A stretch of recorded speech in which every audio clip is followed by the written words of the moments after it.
What event in your life still affects with you today? When I was a child, I received an invitation to a birthday party. It was handwritten and given to me by the kid whose birthday it was. When I got there, he pretended not to remember inviting me and asked to see the invitation. He denied writing it in front of many of my classmates and said I invited myself. I was so upset that I wanted to leave immediately, but my mom had already left, so I explained what happened to his mom so she could maybe drop me off. Luckily his mom recognized his handwriting and was clearly angry at her son for being a bully, so she gave some lamingtons and a soda and told me I could go play video games by myself until my mom picked me up. That was the day I discovered that none of my classmates were my friends. I've told this story before, but it's fitting. I went quadding with a man on our second date. On the ride home, after an awesome day exploring the mountain, he lost control of the quad and we went off the logging road into the trees. A tree fell on my leg,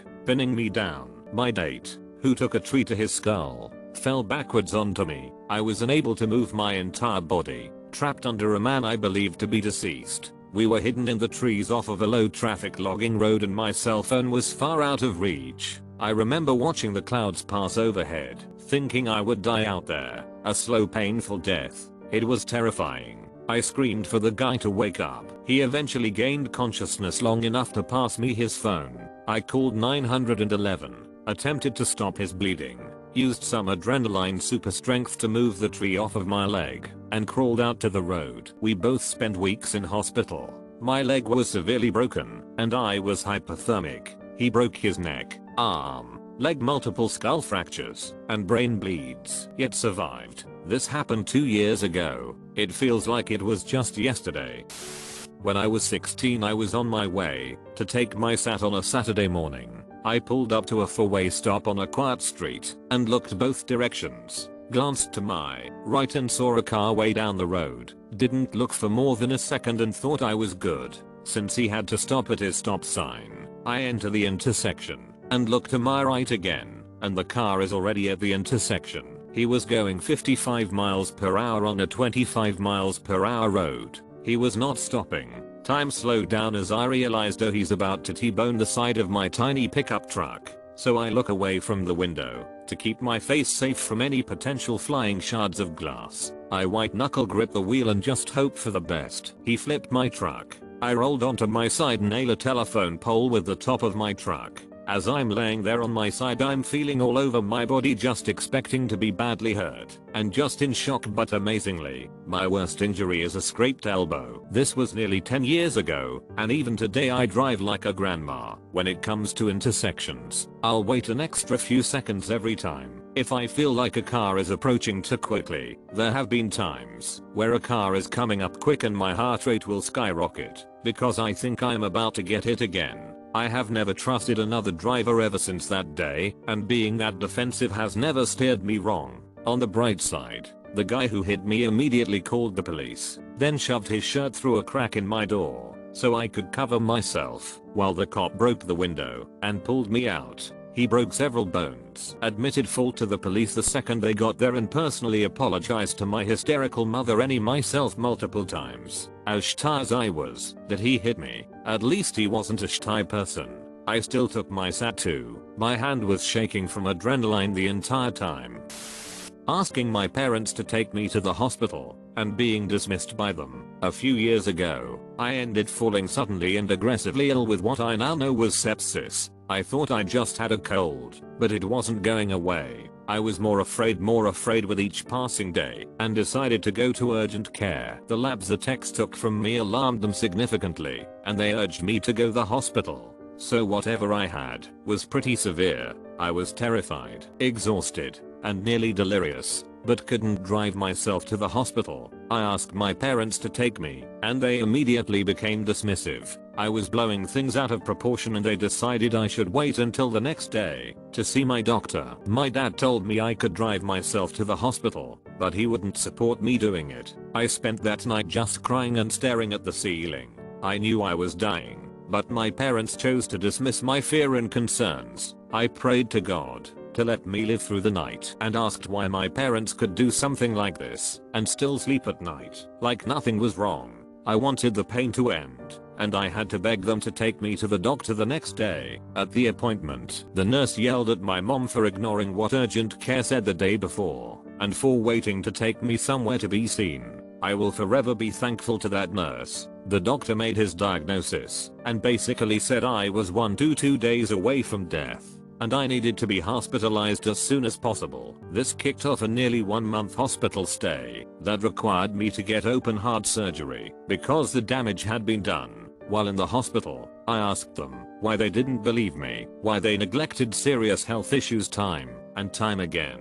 This wasn't the first time they dismissed something serious, whether it be weight or broken bones. They didn't have an answer for me. I guess me nearly dying in the hospital finally made them realize their mistakes. I know they are traumatized from the ordeal and have tried making it up to me. Sometimes I'm okay and I can talk to them like nothing's changed, but I will never trust them again, and I don't think I can forgive them. Sometimes the disdain and hatred I had for them while they let me suffer comes up, and I can't stand to even look at them. I've since moved out, and they noticed I don't come by to see them very frequently. I have PTSD from that night wondering if I would die while they waited to take me to the hospital, and on those days, I can't see them. I hope I can recover from that day one day.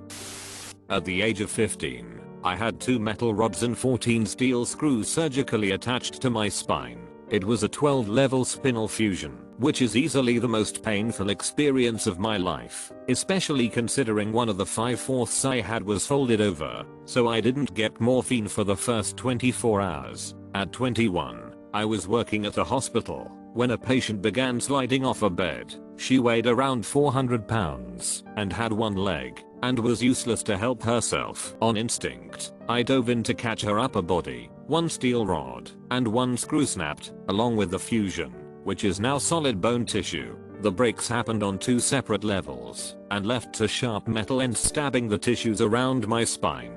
The workman's comp doctor never looked at the x-rays, and it was 2 full years before we discovered what happened. After 3 trips to the ER, the injury and resulting surgery left me with permanent damage, and I lost 80% of my work functions, meaning 80% of what I could do on the job, I couldn't anymore. That was 14 years ago. I'll always walk with a limp. I'll never do 95% of the things I really want to since COVID kicked my A. It's difficult just to move boxes or mow the lawn at home, let alone find a full-time job. So that would be my answer. And for those in the medical field, anything over £50 simply isn't worth it. You could spend the next 80 years a crippled, depressed mess with more medical debt than you can keep track of. As a young child, I had a dentist who enjoyed it when children cry. It was normal to not have parents with you in the room with the dentist. My treatment was always under local anesthesia, and I remember that he liked to puncture the needle several times in the tongue and other place in the oral cavity. If I cried, he even would tell me that no one would believe me. I never told anyone. He even told my parents once that I was moving too much, and that's why I was bleeding so much on time. My parents didn't complain because he did a good job with teeth. 30 years later, I still have scars in my mouth that I can feel with my tongue. I don't have to explain that I'm still afraid of the dentist today, do I?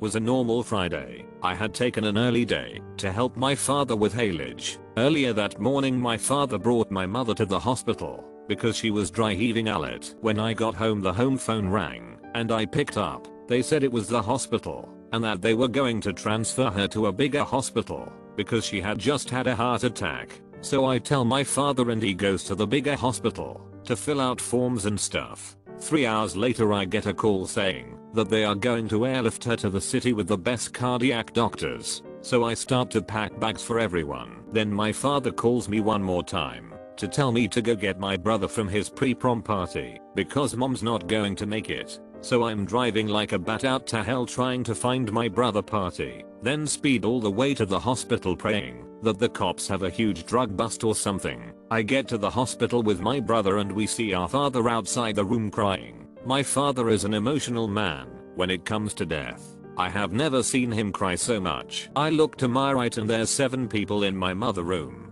Doctors, nurses, a helicopter crew that was going to transfer her. It was about 45 minutes it felt like, and they said there was nothing else they could do. My mother died that day without a warning. Becoming bedridden with a severe disability at 21. I used to be a bodybuilder and marathon runner. I was an attractive and adventurous young girl, a top university student and ready to start my career in accounting. One day, I started feeling incredibly ill due to a viral infection. It was awful. Every bone in my body ached, and I would yell out from my bed in pain, over and over again for hours. It lasted 2 to 3 days. Turns out it was the Epstein-Barr virus reactivating. I never recovered. I now experience extreme body aches, severe nerve pain all over my body, and fatigue like no other. I leave my house maybe once a month for 1 hour maximum, out of desperation. I've started an accounting business from my bed, and have been able to supplement my disability payments, but it's not the same. It's been 5 to 6 years now. I cry regularly. I miss the outside world. I've lost all my friends, and can only see my partner of 8 years once a week. I'm only here for my dog, 15 years, and my parents, 78 years. After they go, I'll most likely take my own life to join them. I'm a prisoner in my own home. There is nothing for me now.